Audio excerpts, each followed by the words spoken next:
Okay, so we did a video the other day on Trump's director of the National Center for Counterterrorism, or National Counterterrorism Center, NCTC, National Counterterrorism Center.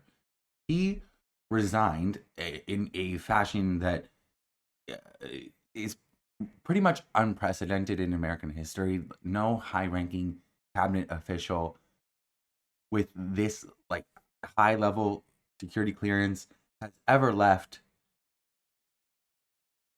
in this way of showing dissent before the war. Like there has been internal dissidents, but nobody has ever banged the drum and resigned in this fashion.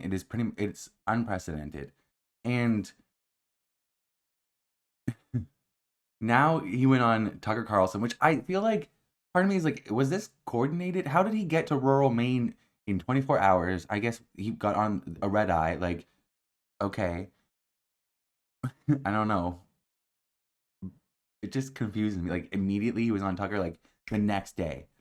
Tucker had him, like, on speed dial. Okay.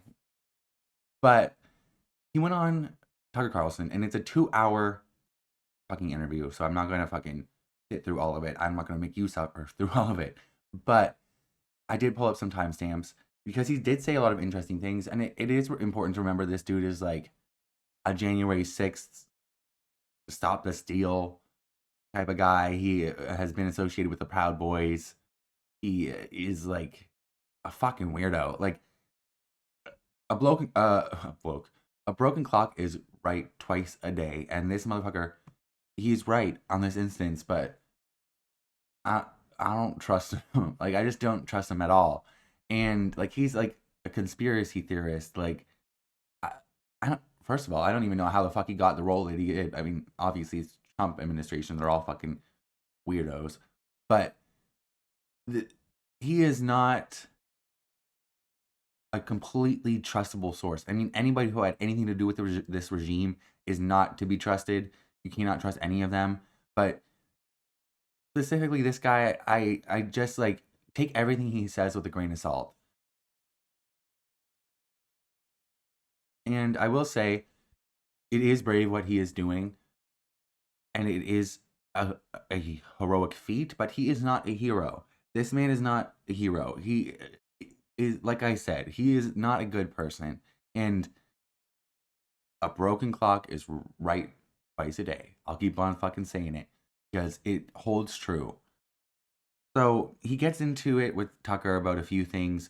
This first timestamp that I have is like him talking about the war in Iran, and that was the biggest issue in his letter is that he thought the war in Iran was all Israel's fault. He completely shifted the blame to Israel like instead of Trump, who is to blame for putting the country in war, like starting a war with an illegal and offensive war with a country that posed no imminent threat based on all of your intelligence. And this man, he worked like in the ODNI, like the Office of the Director of National Intelligence. He had like very, very high security clearance, like some of the highest. So he knows he had access to a lot of information. So it's just like you have to take it with a grain of salt, but you also have to like take into effect that this man, he had a very high security clearance. He was the director of the National Center for or not the National Counterterrorism Center. A he was a big deal in the government. Like it was a huge deal that he uh went out banging the drum, blowing the whistle like he did. But now he's even going further and going on Tucker and saying all this shit, and I don't know. It there's reasons to not believe him, and there's a ton of reasons to believe him. Like I and we know he's like telling the truth on Iran, and this is all for Israel. But regardless of it, whether it's for Israel or not, it's still Donald Trump who made that choice. You can't really shift the blame. And even Tucker tries to say some shit like he like talks about the leadership of the country or something like. You just say the name Tucker. His name is Trump, Donald J. Trump, Trump. It's one syllable, 5 letters. It's not hard. Yep. A lot of it, I think. And you supported the president's policy up until fairly recently. Right. And you've said that a lot in public. In fact, you went to work for him. He hired you. Yeah. Right. But here's from what I can tell, is the central question: imminent threat. Now, the president has said many times to many people, including the public, Iran can't have a nuclear weapon. Mm-hmm. I'm sure he must have said that to you. You don't have to say it, but he said it to everybody. Is that fair? Yeah, that's fair. Yeah. They can't have a nuke. Whenever asked, we say, let's just start here. They can't have a nuke. Mm-hmm. Okay, got it. Everyone agreed with that conceptually. Was Iran on the verge of getting a nuclear weapon? No, they weren't, 3 weeks ago when this started, and they weren't in June either. I mean, the Iranians have had a religious ruling, a fatwa, against actually developing a nuclear weapon since 2004. That's been in place since 2004. That's available in the public sphere. But then also we had no intelligence to indicate that fatwa was being disobeyed or it was on the cusp of being lifted. The Iranian strategy, it's actually pretty pragmatic. The Iranians are obviously aware of what's taking place in their region, and their strategy was to not completely abandon their nuclear program, because they saw what happened to Muammar Gaddafi in Libya when he said, hey, I've got no more nukes. I'll do what you say. I'll give up my nukes. And we gave him the Nobel Peace Prize? Yeah, we regime changed him, and he was executed by his own people in the most horrific way. Oh, sodomized by a bayonet. Right. Okay. Yeah. So that's the lesson, I think, that the entire region took from that when Hillary Clinton. Unfortunately, that is what the neocon, neoliberal warmongers, that's the lesson that they showed everyone in the region. And then conversely, the Iranians also knew. Thanks, Hillary. That if they came out and said, okay, we've got a nuke, whether they were bluffing or not, Saddam Hussein, Iraq right next door. So they kind of had he this, hung, I think. He was hung by his own people, after a bloody, war that's still essentially going on. Wasn't that on TV too? Like, I feel like I saw that in the news. What's it? No, I think they cut away, but like, I feel like it was like, or was that another guy? I don't remember. I remember somebody's hanging being almost televised. Side of Iraq. So the Iranians' position. I mean, I also saw Gaddafi get fucking what he said in the street, which was fucking horrific. I was 14 when that fucking happened. This has been my whole life. I let him finish.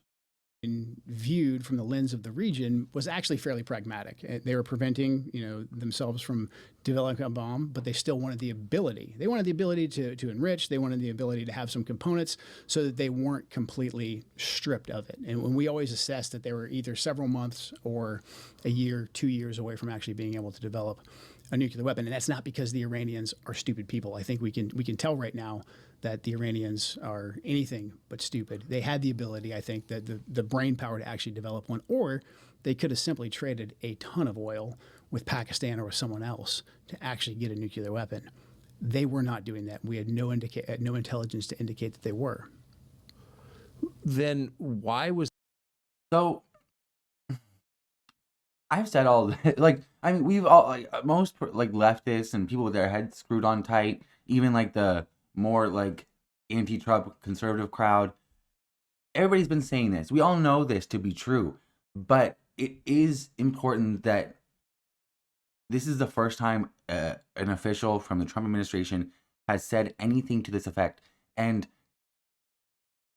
obviously he's not an official of the Trump administration anymore, but he was until 2 days ago. So and at the time of this interview, it had only been less than 24 hours since he quit. So it holds a lot of fucking water that he's fucking saying this shit. And obviously we knew all of this. I was saying this from the start. Iran, they don't want a nuclear weapon. They say it goes against Islam. I was saying it from the start. We knew that they had no intent of building a nuclear weapon. Yes, they wanted to enrich it because they had nuclear power plants and other things, and they wanted the ability, but we knew everything that he just said. It's just that everybody in the regime, everybody in the administration has been peddling all of this misinformation and lies to the opposite. So it's very important that he's saying this, even though we all know this is the truth. It's just they are not coming out and saying this. And like I said, this is an unprecedented move. We don't have, there was no Joe Kent in Iraq. There was no Joe Kent in Vietnam. If there was, you would know their names. You don't, because there wasn't one. There were people who tried to dissent internally in those wars, but they did not go to the public. They did not resign. This is unprecedented. And it's very important that he's coming out and saying these things, even though we all know them already. Like, I could have told you this before the war started, but... Was the president, was he told that they were on the brink of it? Why, at the beginning of every conversation about Iran, would the president say, I don't want Iran to have a nuclear weapon? Why was that the central question when, and you would know since you were the director of the National Counterterrorism Center, why would he say that if there was no intelligence or evidence that they were actually developing a nuke? So, I mean, a couple things. This is what I talk about in the letter about this ecosystem of information that's laundered through a lot of prominent neoconservative types that are very sympathetic to the Israeli cause, and then also Israeli government officials who give us things in semi-official channels.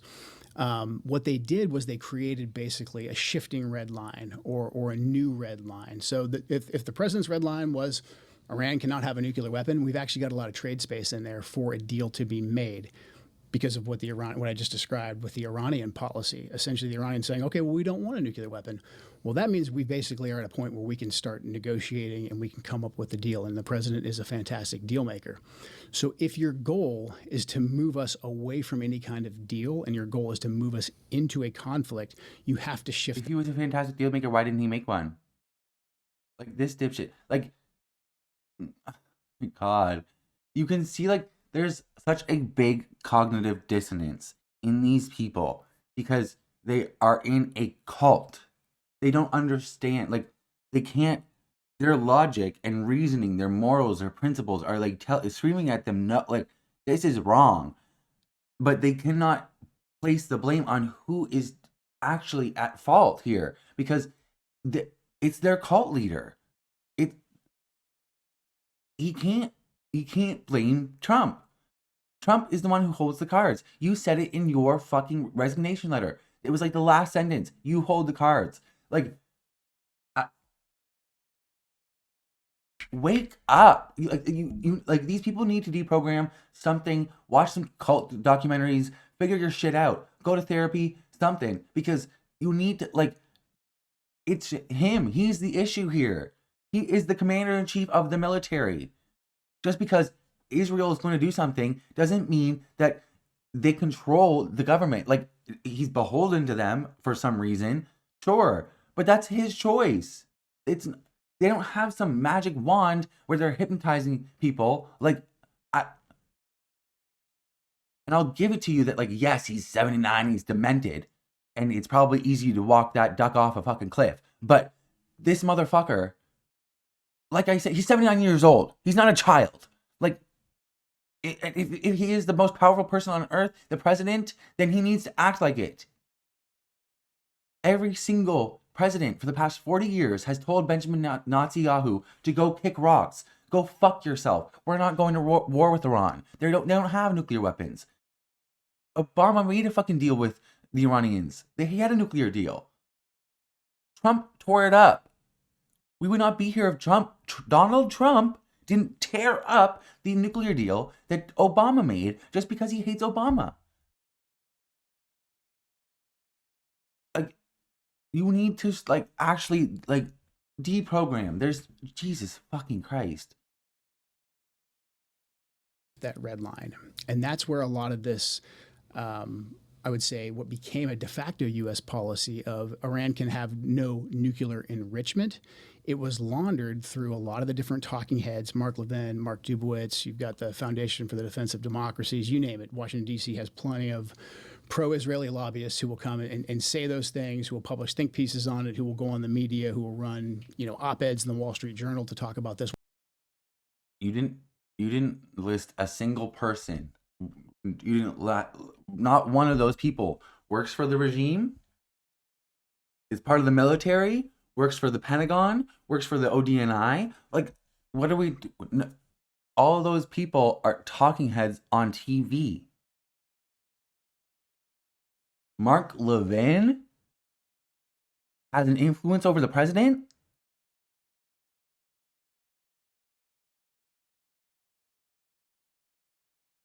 What? Like, how?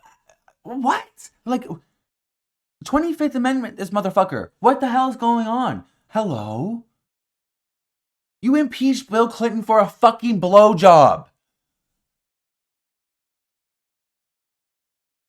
That's why they can't have any enrichment whatsoever. And then we have a high degree of engagement with Israeli government officials. They agreed to no enrichment. The Iranians agreed to no enrichment, and they got bombed a few hours later. Who will come in and say, well, they're enriching and they could enrich, or they could enrich more, and that will get them closer to a nuclear weapon. So then enrichment basically became the new U.S. policy. And the only official I've heard, and folks are welcome to look for this, that said this in the first Trump administration was Mike Pompeo. He said it. The president didn't say it. The president has been very consistent. He said they can't have a nuclear weapon. But again, like I said, that puts us at a place where we actually could have negotiations. And only President Trump, I think, could successfully have negotiations with Iran because he actually punched them in the face. And the Iranians had been walking all over us. What are you talking about? What are you talking about? What are you talking about, you dumb fuck? His name was Barack Obama. Barack Hussein Obama. That motherfucker. Drone Obama. I hate him. That war criminal, he had a great fucking nuclear deal with Iran. What the fuck are you talking about? He negotiated just fine. Donald Trump went to war twice with this country in the past 12 months. Less than, the past like 8. What are you talking about? You fucktard. What? This is not reality. Like, what? What? Oh my God. They've been killing our soldiers. All of that is true. I have no sympathy whatsoever for the Iranians, what their proxies. When are they killing them? When? Name one time. Cite your sources. And do not say 1980. We're doing. President Trump level set that when he killed Qasem Soleimani and he killed Abu Mahdi Mohandas. The folks who wanted to push an actual regime change war in Iran knew this, and they knew there was a potential to get a deal, or there was a potential for President Trump just to continue the policy of maximum pressure sanctions, and if you come after us, we will hit you hard. And that got the protesters out on the street in Iran, and that's actually what the regime feared the most. I don't think the Ayatollah feared dying, not because he, is some crazy lunatic. I'm sure some degree of the Shia martyrdom culture played a factor in that. However, I think he knew that if he was killed, the regime would survive because the people would rally around the regime. Well, there's been a lot of noise in the news lately, but none of it matters. All right.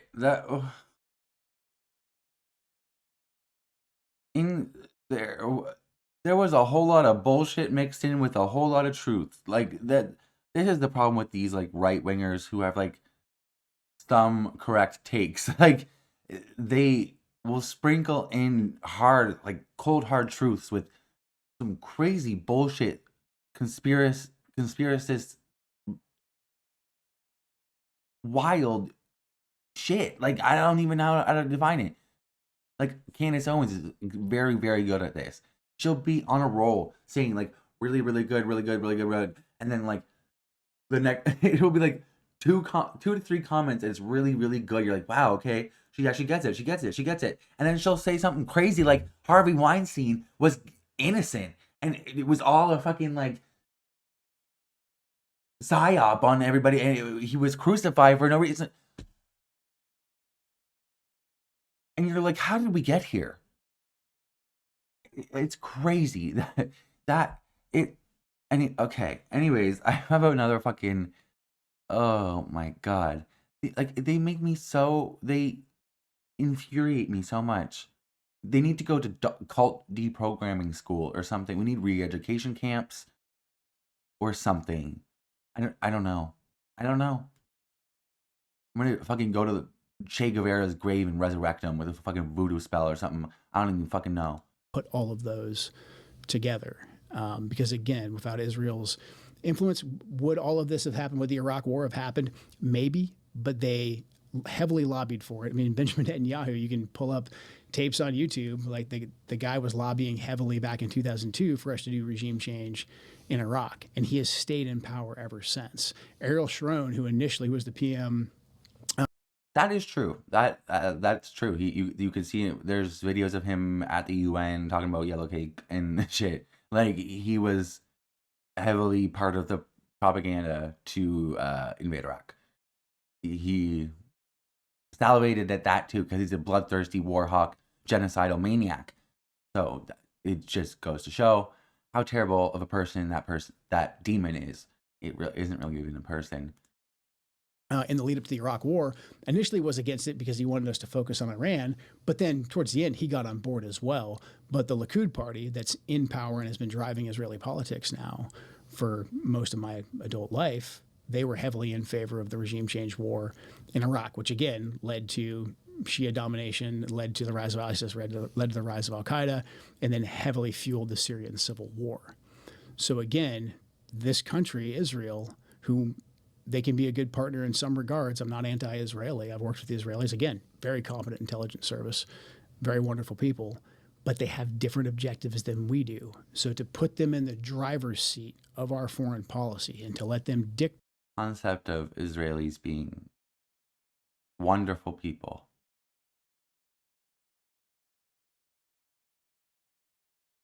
Huh.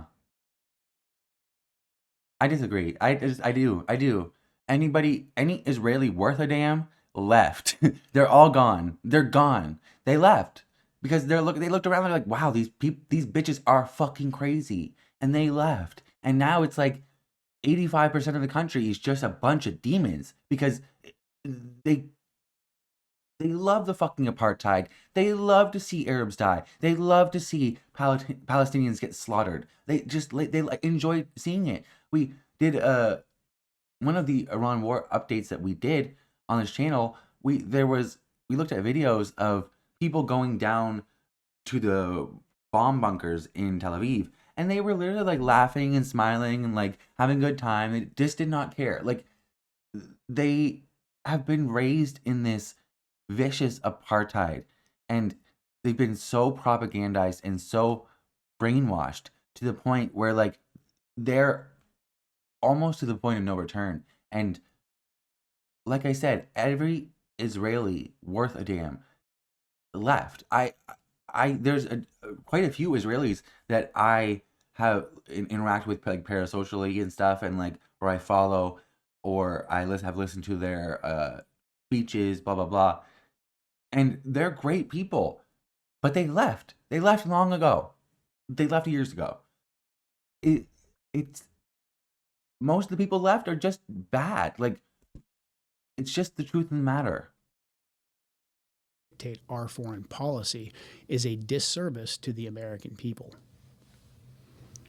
Well, I think, and I think you're understating the effect. A disservice suggests like an inconvenience. It's dangerous. Yeah.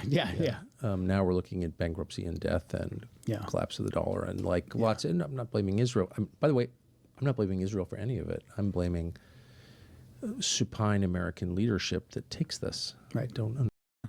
That's what I'm talking about. Supine American leadership.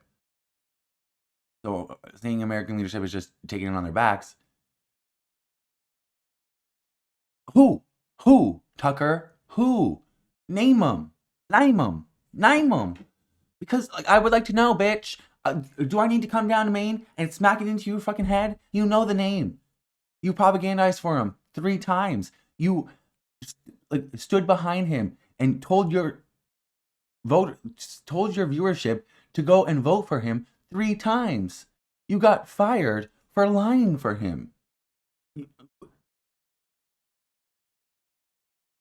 His name was Donald J. Trump. Say it, Tucker. Understand it at all. And that kind of leads to the most uncomfortable question of all, and I don't know if you can answer it. I don't think I can answer it. But since all of these dynamics are very well known to everyone in Washington, everyone who pretends this is not real, the Tom Cottons of the world, Lindsey Grahams or whatever, the liars, everybody knows. Everybody knows, pro-Israel people know, anti-Israel people know that what you're saying is true. I don't think there's any debate about any of it. So since it was clear that we were being pushed by the Netanyahu government into this war, that they were choosing the timing, they chose the timing, right? I mean, yeah, I'll take Marco Rubio's word for it. I'll take Marco Rubio's word for it. Was it ever discussed, the option that you mentioned at the beginning, like, how about no? Not that I know of. Okay, so then you have to ask, I'm just following the logic train here, what kind of pressure does it require to get a president who campaigned against exactly this thing for 10 years to do exactly this thing? What does it take to do that? I wish I knew definitively. I think there's two potentials, there's two schools of thought. I mean, one is the media echo chamber. This is where he starts going off the wall, because it's like I said, grain of salt, but also he was the director of the National Counterterrorism Center. Okay? He worked in the Office of the Director of National Intelligence, the ODNI, the highest security clearance in America. Okay? So what he says here, you have to hold, like, be skeptical, but also, like, he had the highest security clearance in America. There has to be some weight behind his words, So here's what he has to say. Donors, the way the Israelis come in and kind of launder the information, like I described previously, and then the other option is much darker. I mean, we still don't know what happened in Butler. We don't know what happened with Charlie Kirk, and by no means am I saying, like, the Israelis did this or any of that, but I'm saying there's a lot of unanswered questions there, and there is enough data to at least say that there's a good chance that So, unprompted, he just brought up Charlie Kirk and Butler. I'm pretty sure. Definitely, Charlie Kirk was unprompted.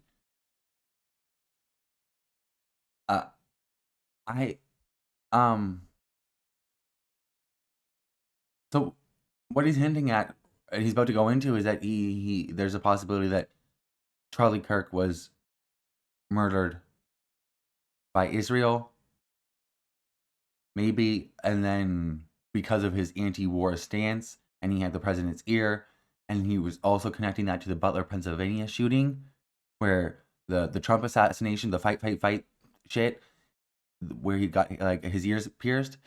That one he's linking. We don't know much about it, and these are true things. And I felt like, honestly, I'll be honest with you. I feel, or have always felt, like there is a high possibility. Like 80% of my being has always felt like that Butler, Pennsylvania shooting was staged. It was just way too fucking convenient. Like, everything about it, like, he was barely fucking injured. Like, it was it helped him, and like, they propagandized around it. They tried to, like, rally around it, and, like, the fight photo, like, everything. The photographers were right there to take the photos, and, like, the security I don't know, like all the security that the president of the United States has these days, and somebody almost assassinated him. I don't know. It was hard to, I don't know. It was kind of hard to believe. And plus, how like hush hush they were after it, not releasing any of, like, the doctor's files or anything about it. Like, we should know a lot more about the commander in chief of the country's assassination attempt. Like, that it should be public, not like what it's not. And they've been hush hush, and they rarely fucking talk about it these days. So they even like right after, like even like a couple months after, like it was like they stopped talking about it. It was like mum's the word. We're not talking about that anymore. So I don't know. And then the Charlie Kirk thing, I don't. I mean, I was like paying attention to what Candace was saying a lot of the time, and like a lot of it was just like, okay, like you're going off the rails, Candace. Like you're feeling every single thread that you can, and even some that aren't there. You need to like focus. You were just trying to find stuff to talk about because it was like the Egyptian planes, the French legionnaires, blah blah blah blah, tying it to the Macrons. She's crazy, but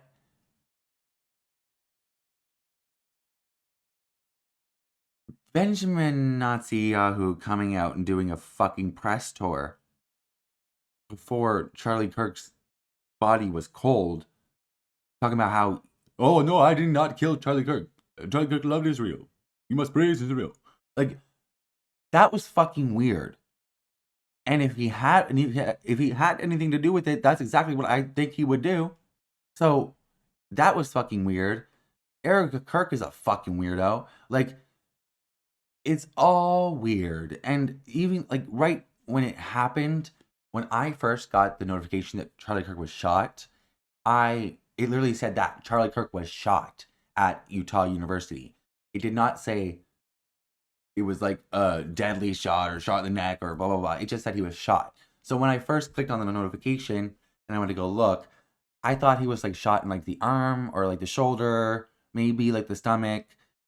Whatever. I thought it was like somebody came up to like one of his turning point stages and like tried to shoot whatever, and like maybe he got to like duck and dive or whatever.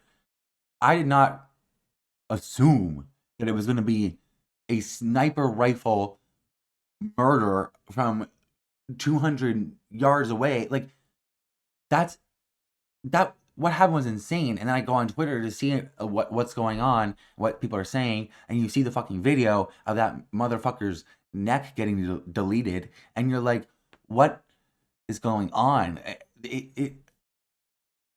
When I first got the notification, I was like, are they doing this to get like a Reichstag fire thing? Like, do you think that like, not do you think, but like I was machinating on it all day, and I was like, well, did they do this to get some type of Reichstag fire type event? And they tried to make it into one. And that's part of what made me lean into that thought, because they really did try to like turn it into a Reichstag event, and it didn't work. And I just kind of waved off the whole Israel aspect because I didn't really understand what they would truly get out of it.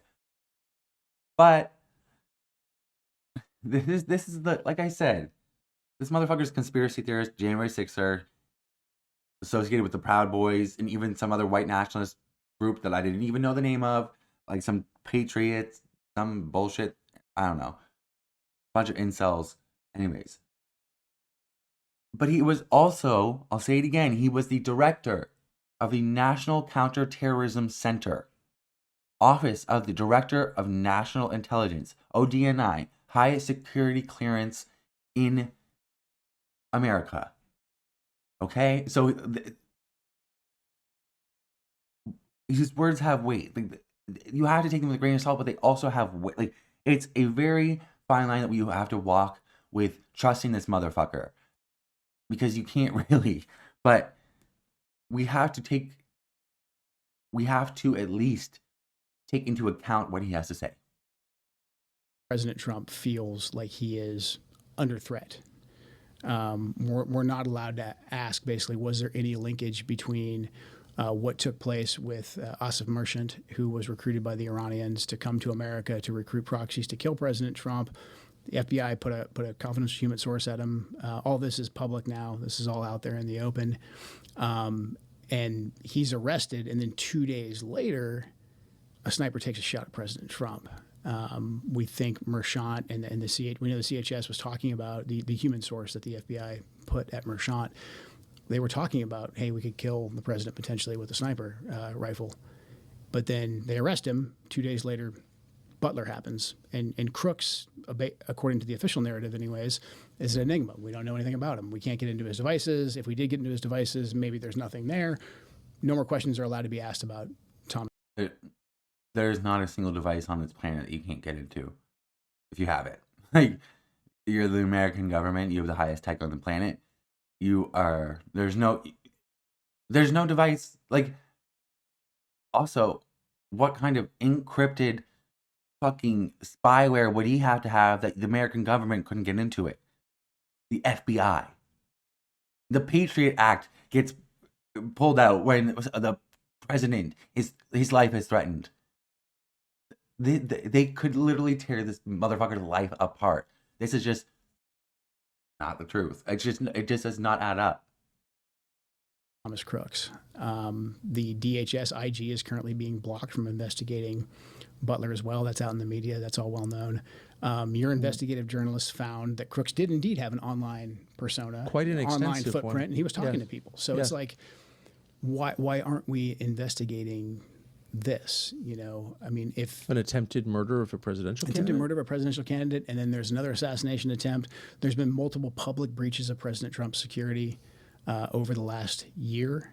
And then, you know, Charlie Kirk is killed publicly in a very horrific way, and we're not really even allowed to look into that at all. And Charlie Kirk was one of President Trump's closest advisors, and he also advocated heavily against a war with Iran. He was in the Oval Office in the lead up to the 12-day war.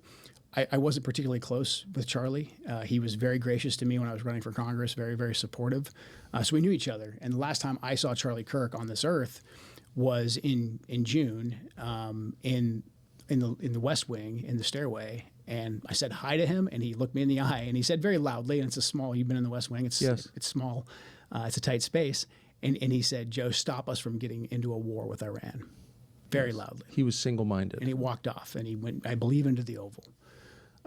So when one of President Trump's closest advisors, who is vocally advocating for us to not go to war with Iran and for us to rethink at least our relationship with the Israelis, and then he's suddenly publicly assassinated, and we're not allowed to ask any questions about that, it's a data point. It's a data point that we need to look into. What do you mean when you say we're not allowed to ask any questions about that?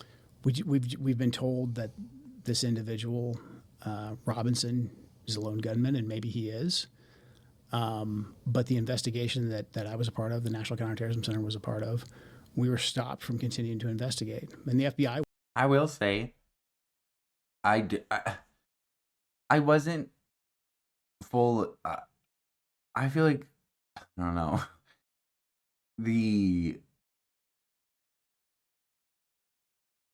with Charlie Kirk, and Tyler Robinson, what I will say is that the official story that the FBI has put out and what we have from them does not make sense. It does not add up. There's some bullshit in that shit. But that does not mean that it was Israel, or I don't know, but there is a reason for, like, the best conspiracy theories have a kernel of truth to them, and that's why they hit so hard. But I just don't know. I don't know. It's not like he was going to be extremely, like, anti-Israel. I don't believe that. Like, I don't know. That because they wanted to have turn everything over to the Utah state authorities. Everything's going to trial. It's very, very sensitive. But there was still a lot for us to look into that I can't really... No. The FBI... Wait. What did he just say? Go back. I'm sorry.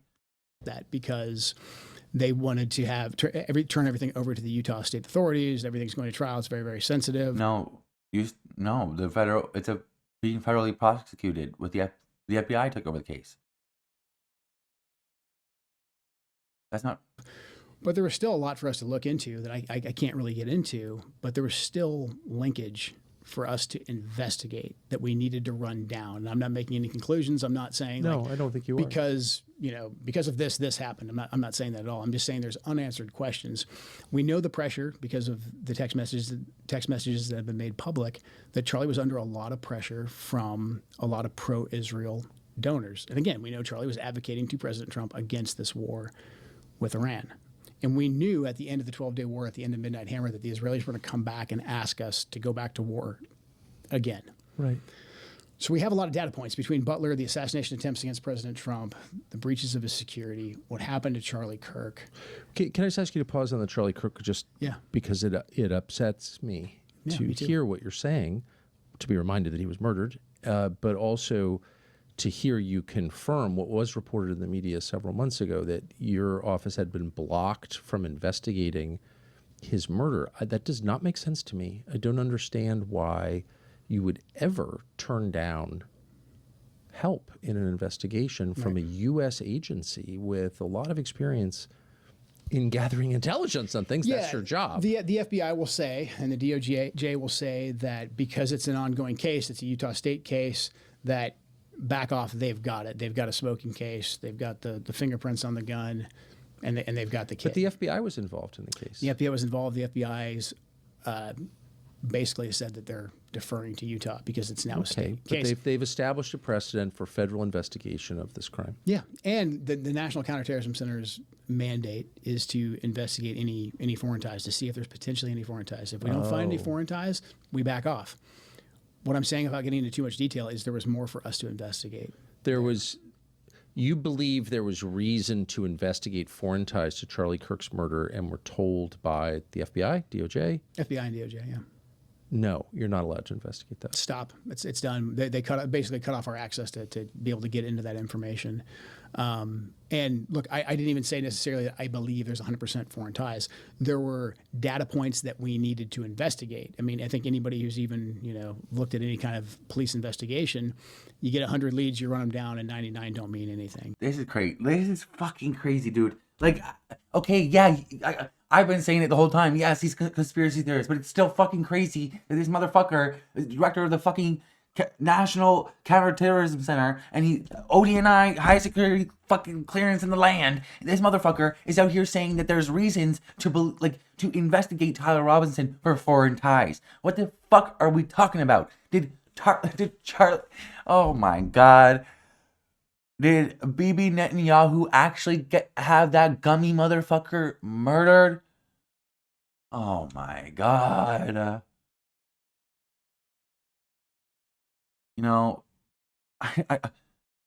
I don't believe it, but it's in the back of my mind a lot more now. Like, thinking about it.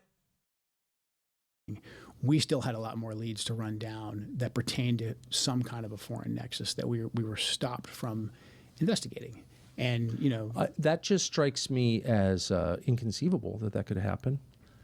And again, I was aware of it from reading about it, but not really to the extent that you've just described. So I would love to hear the justification for that. And can you flesh that out a little bit more? What were you told was the reason to prevent you, as a federal intelligence official, running the National Counterterrorism Center, from looking into the murder when you had reason to look into it? Well, the way the bureaucracy works is they can just kill things in process. So initially we were cut off pretty early on from being able to access like the files and being able to send people out there. We sent people out initially to work in the task force. After the crisis period, the first week or so, that dispersed, and we basically were told that, hey, we'll get back to you if we find any kind of foreign ties, et cetera, that we want you guys to look into. Meanwhile, we had already dug up a decent amount of leads. Again, I'm not saying that we had anything concrete, but we found more work that we needed to do to say that we had done our due diligence. We were then told that, hey, you guys need to stop. You can't work on this anymore. I had a bureaucratic dispute about it. Eventually, we were allowed to continue to investigate. But then in very short order, all the requests that we would make that normally different parts of the interagency, with the FBI being on point, would facilitate data share. Data sharing is a big thing that NCTC does. Those requests were just never met, or, in my opinion, not an honest effort was given to fulfill those requests. Just basic information that any competent police service, which I believe Utah has, and the FBI, that they would have access to help us run down the leads to either confirm or deny some kind of foreign activity. So we were cut off from that. They didn't ever officially come back and say, you can't look at this anymore. All of the requests just continued to die on the vine with the various agencies that we needed to actually fulfill those requests. I just can't imagine a legitimate justification for that. I mean, maybe I'm missing something, but from a non-specialist perspective, something horrible has happened. The U.S. government, its core function is to investigate crime, particularly murder. Here you have an agency whose job it is to run down the rabbit trails you've described, and you're stopped from doing that. We don't want the information. Right. Why would any person engaged in a legitimate pursuit say, I don't want more information? I mean, especially considering there was people posting online prior knowledge of what was about to happen. So a lot of the justification for stopping us from investigating hung on, hey, we've got the guy, his fingerprints are on the gun. We got video of him jumping off the roof. Like, this is a slam dunk case. Okay, even if it is a slam dunk case that he took the shot, what about all the people who had prior knowledge? You know, all this, the basic investigative questions of like, how did he get there? You map it out. You know, nothing. This isn't rocket science. I mean, this is anything that anyone with common sense would know to ask. But basically, once they caught him, once he turned himself in and his fingerprints were on the gun, it was basically pencils down. Utah has the rest of it. There's nothing else to see here. And, you know, I'm over there thinking I'm in crazy town saying, like, no, we have all these different leads that we need to run down. Just from my perspective. Now, the people who had prior knowledge, I believe most of them were American citizens, so that would be on the FBI to go run down. But again, not without saying anything specific, there was more work for us to do on the potential of a foreign nexus. Again, not saying there is one, but we had more work to do, and we were blocked from doing that. I can't. My heart is pounding listening to this. I mean, I just would want people listening to this to assess two things. One, are you over your skis? Are you making claims you can't prove? No. Two, is there any conceivable motive, dark motive, that you would have for wanting to know more about this murder, to wanting to investigate it? And I don't think any rational person could construct a bad motive for wanting to know. It's your job. Yeah. It's the government's job. And so I think the onus is on people who are preventing the collection of information to describe why they're doing that. That's the question for them. Why wouldn't you want to know? Specifically, you may not know the answer, of the people who demonstrated prior knowledge of Charlie Kirk's murder online, and there were a number of them, are you satisfied that all of them were interviewed by the FBI in person? I have no idea. I don't know. I just think, considering they knew Charlie was going to be assassinated, and there was enough of them that it wasn't just some rando who maybe he tags every TPUSA post with that. There was enough of them that there's something there. I don't know what that something is. Well, by definition. But we haven't seen any arrests. So to me, there's more work to be done. And because that could have been posted from anywhere, that would be in the purview of the FBI or NCTC, or if they're overseas. And to me, I personally did not see any effort being taken to continue to run that down. Now, I'm sure they will say, hey, we're open to anything. We'll continue to investigate. But, you know, we're coming up on several months now. Why hasn't this been done? Are you bothered by it? I'm very bothered by it. I'm very bothered by it. Like, I personally did not know Charlie well. But Charlie Kirk is a generational figure. I mean, he led a movement. He was speaking to millions of young Americans who came out and who voted for President Trump. And he was just a genuine great man, husband, father. I mean, how can you not like Charlie Kirk? But also the fact that he's unabashed. He was an unabashed racist, homophobic, transphobic piece of fucking shit. He spread hate and was a fearmonger to the nth degree. Just because he didn't like war doesn't mean that he is a good person. Like, what the fuck are we talking about? What? How can you not like Charlie? Any number of the things that he said out of his gummy ass mouth. A whole pack of fucking juicy fruit, bitch. Was murdered so publicly, and yes, there's been a lot of sympathy, and his movement has grown, etc. But actual curiosity about getting to justice, to figuring out what happened, that makes me furious. That we're being blocked from that, and that we're not allowed to ask the question anymore. We're just not allowed to talk about it anymore. And I think that's absolute insanity. And what does that mean? What does that mean that there are people and there's entities out there that don't want us looking into this? And I'm sure they're preparing the response right now, and they're saying that's because we don't want to screw up the Robinson trial. Like, okay, if the Robinson trial is so slam dunk, then don't worry about it. You know, he's got his fingerprints on the rifle. If you didn't want to screw up the Robinson trial, you shouldn't have fucking had Cash Patel. You should not have had Cash Patel running point. Girl, you should not have included him on any of the information, any of the meetings, because he was letting everything slip, posting everything on Twitter like a fucking chud, etc. But there was people publicly posting they had prior knowledge of this, and I'm here telling you as someone who's I don't know what the fuck they're talking about, but involved in the investigation, there was more stones for us to overturn. Are you talking about the Etsy witches? Like I don't know what he's talking about. Okay. And every time we asked, we were blocked. And then they, leaked to New York Times. We had a blow up, and we had to throw them out of the room because they're crazy, et cetera. So it's incredibly frustrating that there's not more, especially considering how pivotal Charlie was to the MAGA movement and to President Trump, that there hasn't been a more concerted effort to find the truth. Bro, he don't give a fuck about him. Like, he does not give a fuck about him. Like, motherfucker. The day after he died, the press was asking questions about, oh, I know Charlie Kirk was like a son to you. How are you holding up after his murder? And he goes, oh yeah. He goes, oh fine. Did you see my ballroom? The tractors are here for my ballroom. He does not give a fuck about anybody. He does not have the ability to care for people. He only views people as extensions of himself to reflect upon him, or he views them as a less than cretin. It has he only sees people for what he can get out of them. He does not care about people. He does not have the capacity to care. He's a sociopathic narcissist. Truth and to find justice. Do you think there will be? I pray there is. I hope this helps. I know, you and I will probably take some flack for it. I don't know why, and I doubt I'll be.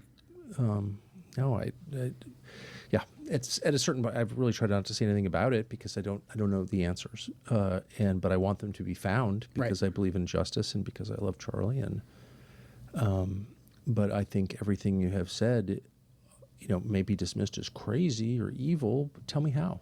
Right. With reference to the words you've just spoken, I don't see how someone could level a legitimate attack on you. It won't stop them. You mentioned the breach. This man is about to be investigated. Probably he's going to have his life turned upside down.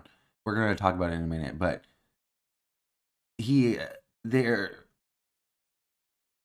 look at all the political retribution they've done for like people like Letitia James and Comey, and those are people on the other side from them. Like, this is somebody who worked for them, who actually had the knowledge and security clearance, and look at all the shit that he's spilling. They're about to turn this motherfucker's life upside the fuck down. It's not not going to be a fun time for him. Breaches of the president's security that have been reported. One that was reported, and I can't say whether it's true. I'm only asking to see if you know that it is true. But it's been reported that Prime Minister Netanyahu's security detail was caught twice by Secret Service attaching some kind of device to the president's Secret Service emergency response vehicle. I don't know if that's true. Have you heard that? I've read it in the media. I don't know if that's true. Okay. I think the president and the vice president and several members of the cabinet going out to dinner in D.C. and the Code Pink protesters having a heads up about that to rent the table. And that's hard to do. They had to figure out where they'd rent the table. They had to kind of get the restaurant on board. I will say, good for Code Pink, but at the same time, it should be concerning to them that they had prior knowledge of where the president was going to be. Like, that's some like JFK shit. Like, you're not supposed to know where the president is going to be hours before he's there. Like, in order to get a reservation at a busy restaurant in DC where the president would be, like a fancy restaurant, you would need it to know hours in advance. So it should be concerning to them at least. And he is like attaching all these things to Israel And basically just without saying it a lot of time, he's just saying, I think it's Israel. To a certain extent. To me, that's kind of a almost like counting coup. It's a soft flex. It's a I can touch you whenever I want. It was good, Pink. They weren't going to do anything. We know they're just going to be kind of crazy and annoying. However, what does that mean? That means you've got real problems with your security detail. And then, a few weeks later, you have an armed police officer who's off duty, who's not part of the president's detail, come right up and shake the president's hand.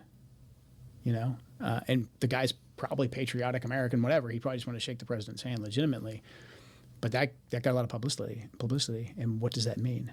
And the president, again, President Trump is very smart. I think President Trump has a gift for interpreting large sets of data. Yes. And making very, very key strategic decisions. You can't even read. And so when the president sees that he's got issues with his own security detail, when he sees what happened in Butler with the other assassination attempts, when he sees what happened with Charlie, I think it's reasonable to believe that somewhere in his head he thinks that, maybe I don't have a choice. Maybe they could harm me or they could harm my family. And if they can't keep me safe, I believe the president deeply cares. I believe he's very courageous. I think if it was just a matter of he worried about his own physical safety, I don't think he cares. We saw that in Butler. But he does love his family, and he's got a big family. And so somewhere in his head, if they can't keep me safe... Unless your name is Tiffany, the fuck? What about my family? So, look, maybe the president was just simply deceived by the echo chamber we described, and that's how we got to this place. But it's also, there's a potential that there's an element of coercion, intimidation, whatever words you want to use there, that is also influencing his decision-making. If you were assessing a similar... His decision-making. So, in your words, he's making the decisions. So he made the decision to send the country to war. It was not Israel. Place the blame where it lies, bitch. Situation in another country, a country not your own.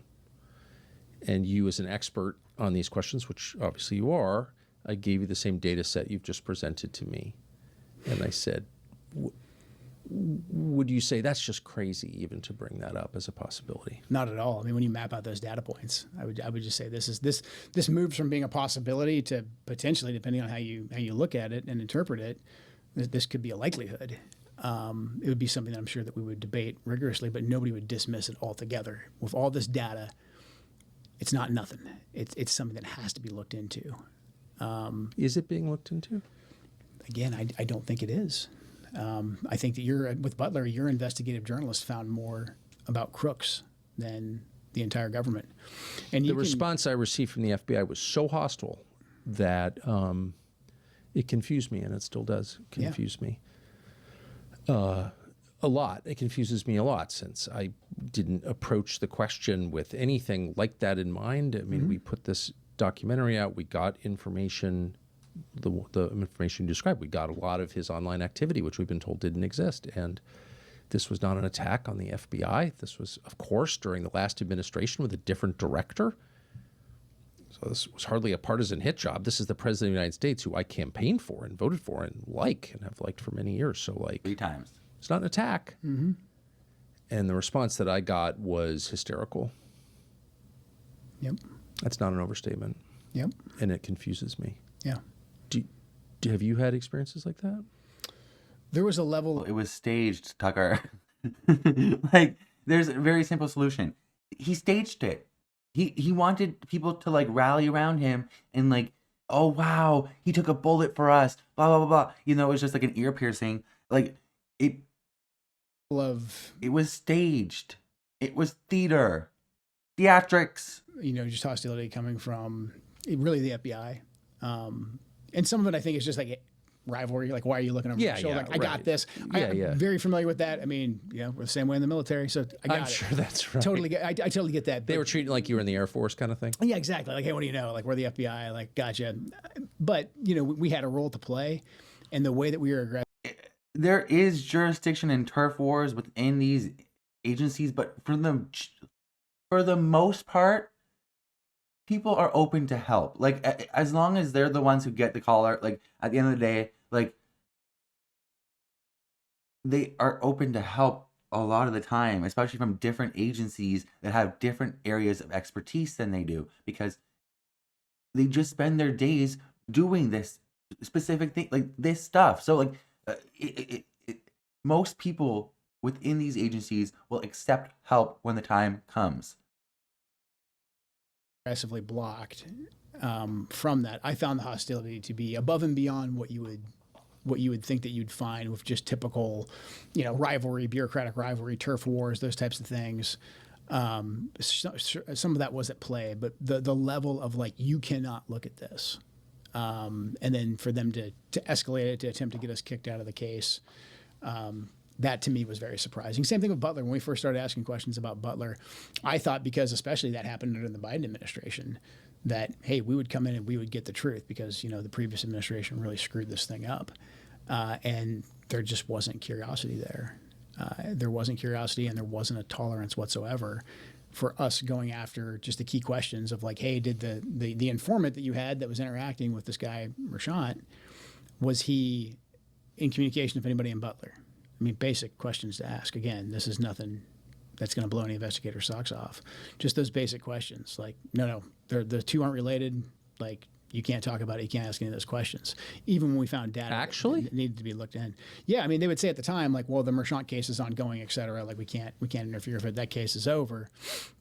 So, I mean, at this point, I don't understand. I think this is like a new rule. Yeah. Which is to say, a fake rule, that you're not allowed to gather information about anything that might potentially intersect with an ongoing case that's not directly related. Like, who made that up? I think that's just made up. I don't, because then how do you ever investigate anything? So people don't look into things. Like, they don't want scrutiny. They don't want people to know the truth. Staged. What law school did you go to? Right. And I asked this question and was like, yeah, cases have been overturned on this basis. And it's like, well, cases have been overturned on many bases, but right. How is that? Is this like the new standard? Because you would not be able to investigate anything. Right, exactly. And we want to get to the truth. And so what is that for those of us following along at home who don't have a high level of familiarity with the process? What could that possibly be? The current president was the subject of a near successful assassination attempt, like recently. Yeah. And we're just not going to look into, very obviously, or divulge information that everyone knows they have. For example, the surveillance tape from the shooting range at which Thomas Crooks trained, because it would answer the question, was he training with somebody? And if so, who? They have that footage and they won't release it. Secret Service. I'm just kidding. But I don't know. What could possibly be the explanation for that? I know what the result is. The result is people come to their own conclusions.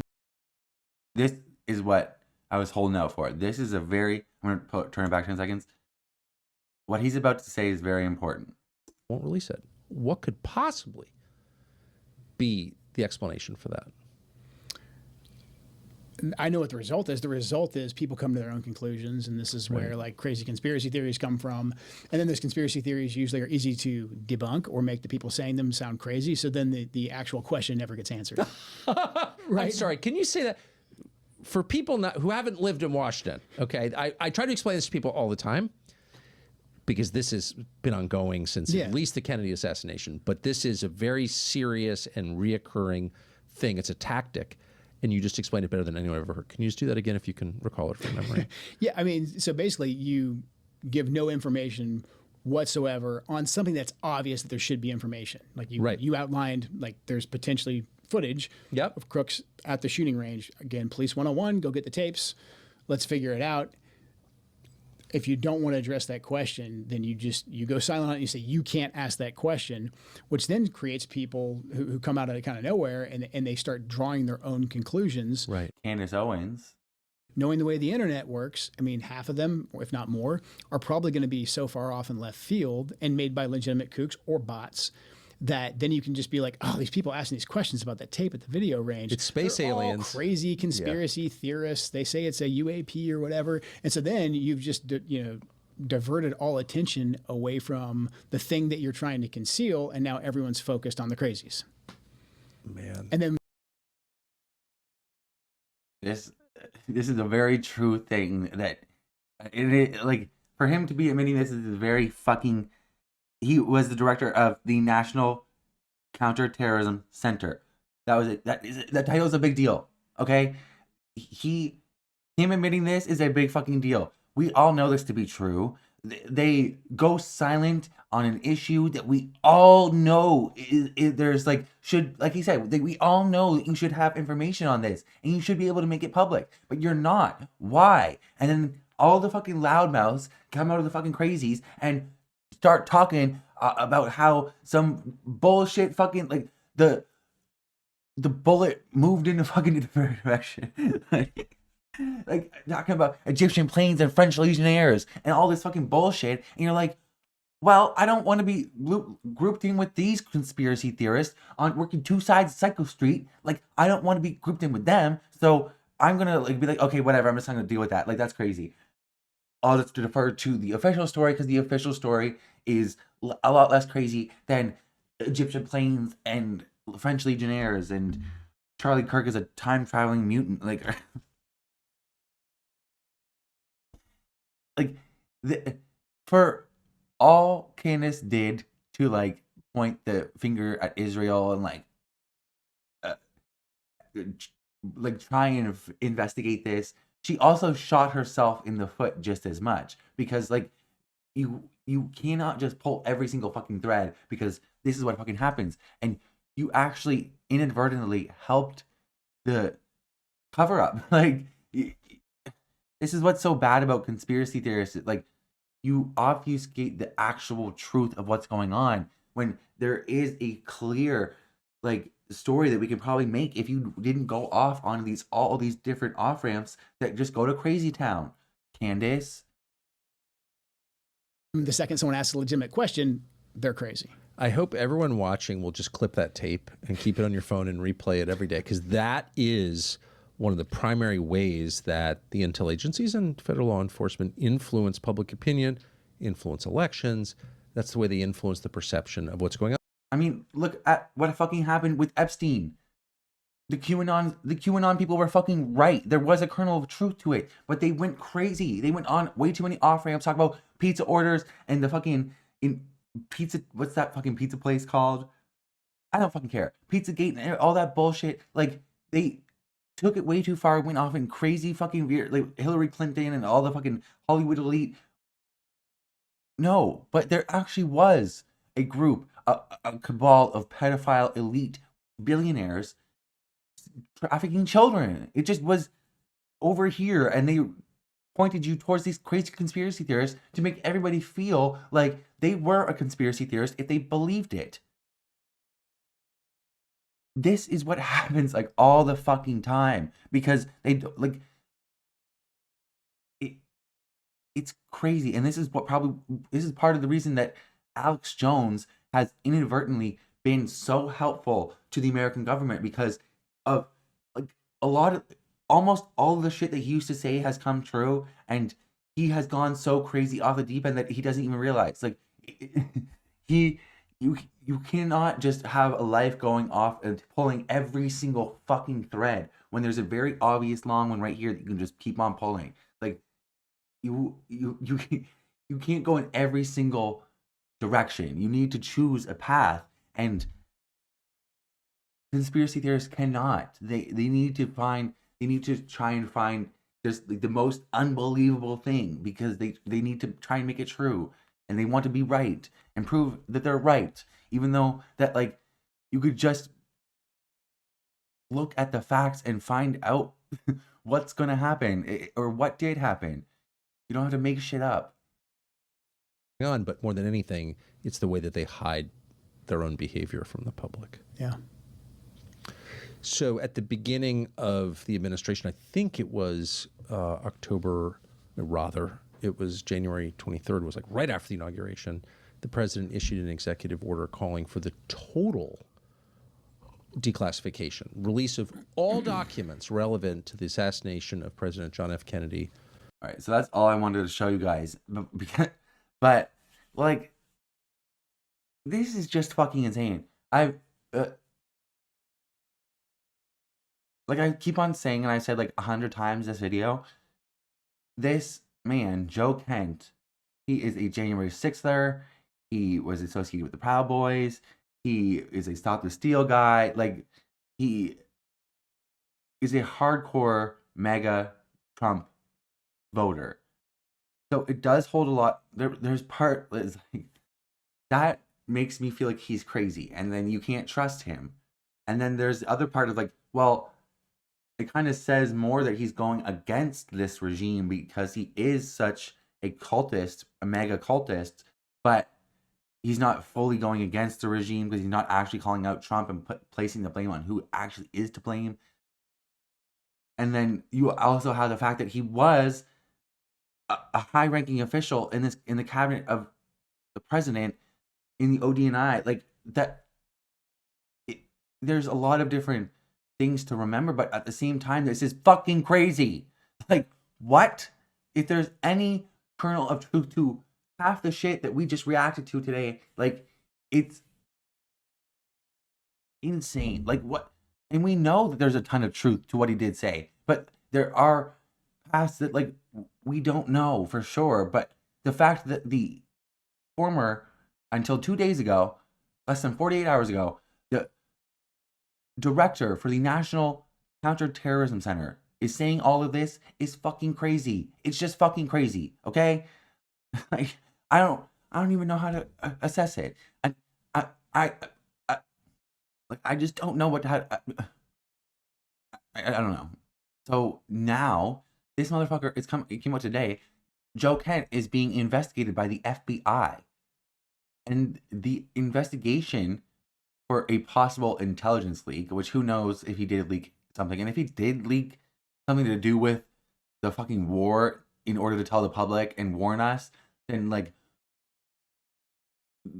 honestly, good for him. It was like I said, the act of what he is doing is heroic. That doesn't make him a hero, but what he is doing is heroic. There is a lot of bravery in this, and it is signing himself up to, like, a lot of backlash, and this is part of it. And who even knows? He might be indicted, like, or deposed. We don't know. Hold in front of Congress or something, like, we don't know. But this is just the start of this man having his life turned over, and the investigation predates his resignation. So they were on to him before he fucking even quit, is what they're saying. Like, they were already investigating him. So now Kash Patel is going to be investigating him. Like, oh my God. Fucking cuckoo. Jesus fucking Christ. This is a fucking insane. I don't know. We are Charlie Kirk, I guess.